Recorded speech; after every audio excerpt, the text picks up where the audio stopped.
I see everything that you are. I always have. How's it going, guys? Welcome back to my channel and time for another TV review. On today's video, Marvel are apparently taking a quieter year in 2024, but that doesn't mean that we're not going to get anything at all, because we've already got something, and it is the first miniseries that's going under the Marvel Spotlight banner, known as Echo. After being introduced to Maya Lopez in the Hawkeye series, this new show picks up not too long after we last saw Maya, as she turned on her uncle/employer, Wilson Fisk, shooting him in the head. Now on the run from Fisk's men, she returns home to her estranged family. But while she plots her revenge to take down Fisk's criminal empire once and for all, her plan is upended when it's revealed that Fisk is still alive. I think I reacted pretty much the exact same way that most people did when they found out they were making an Echo show. Huh? Like, sure, she was a cool, badass character in Hawkeye, but not once did I consider her to be a character that I was yearning to learn more about, let alone lead her own TV show. But, as we have seen of late with Marvel, especially in their TV department, they are definitely prioritizing quantity over quality. Secret Invasion. Sorry, something in my throat. Nevertheless, there were a number of details going into the Echo series that I was intrigued about. Firstly was the prominent return of Vincent D'Onofrio as Kingpin, and hopefully it will be more like the Kingpin we saw in the Daredevil series, and not the Hawaiian shirt-wearing crime boss in Hawkeye. Secondly was the inclusion of a rich Native American influence that would drive the show, but also inspire the character of Maya as she develops. And finally, perhaps the show's biggest talking point, before going into it, was that it was going to be the first show that falls under the Marvel Spotlight banner, a branch of the MCU that is designed for smaller, more grounded shows or projects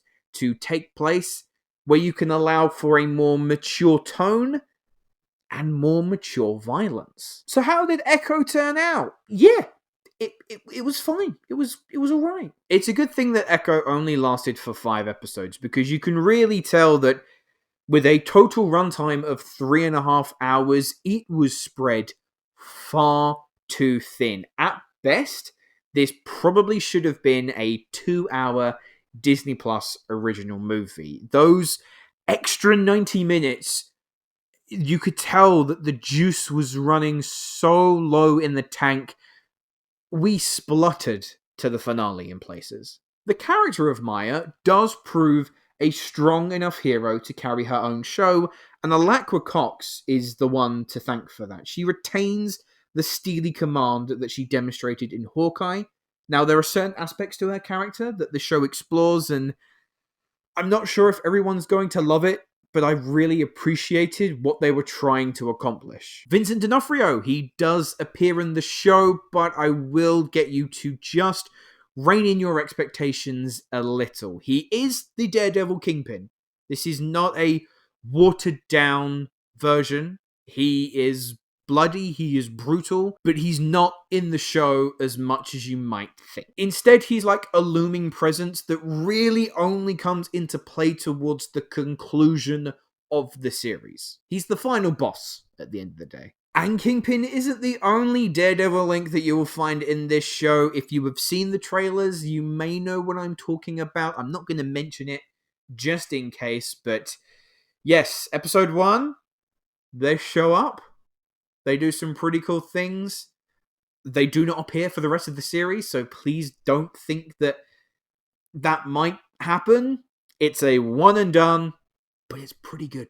Speaking of episode 1, though, that's where we can transition onto some of my negatives, because when you look at episode 1, I don't necessarily view it as a complete first episode of a series, because 2/3 of that episode are dedicated to catching everyone up on who Maya is, her role in Hawkeye, what is going on in the first place, and where we're at now. Frustratingly, much of what I saw in the trailer actually is included in those first 30 minutes, so I was a little bit bummed out because I felt like they might have blown their load a bit too early. But in terms of that idea of a catch-up and an extended catch-up, it's not like a 2-minute thing at the start of an episode where you can skip a recap. This is a 30-minute long recap. Now, if you hadn't watched Hawkeye, this is necessary. This is great for you because now you feel like you're completely up to speed and you know exactly what's going on.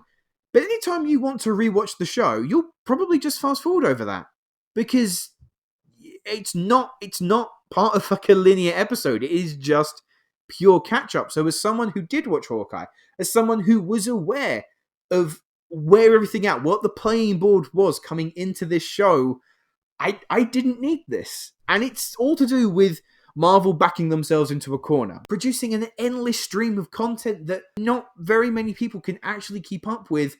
And so, yeah, you kind of have to do these extended recaps to know where everything's at. But that then means that for this new content, I've got to sit through recap upon recap of who this character is and why they're doing this. I've watched the show. I know this. It's a really, really tricky thing. There's no right answer to this. It sounds like I'm having a go, but if the roles were reversed, it wouldn't be any better. As the show progresses, we are introduced to the wider ensemble, friends and family of Maya's. All of the characters add a nice layer to the show and to Maya herself, even if some of them are quite forgettable.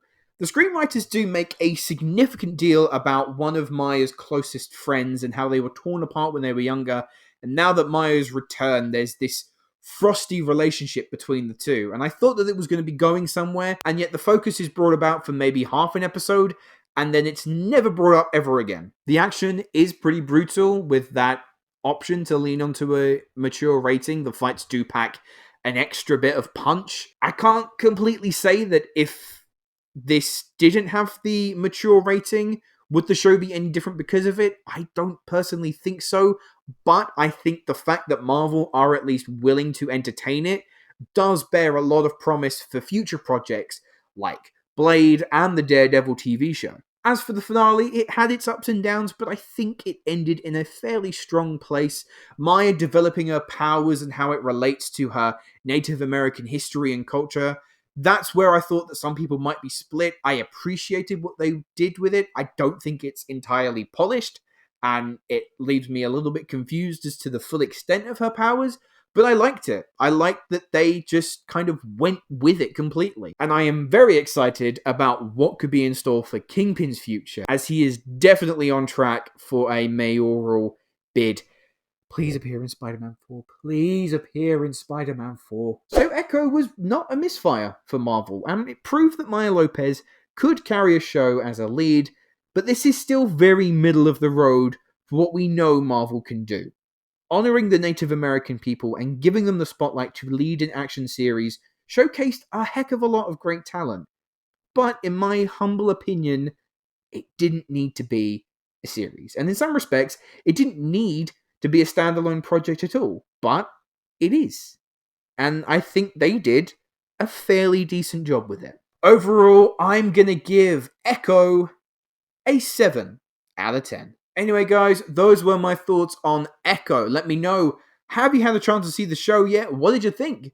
Leave your thoughts in the comments below. And my question to you, is there an MCU character who we've seen crop up now and again in films or TV shows, but you would like to see them have their own standalone project, be it a movie or a TV show? Who would you think deserves that the most? But that's all the time we have for today, so thank you very much for watching. Make sure to like and subscribe, and I will see you in the next video. Hello, thank you so much for watching. I hope you enjoyed the video. If you have, make sure to click that like button, and if you aren't already, click that subscribe button too.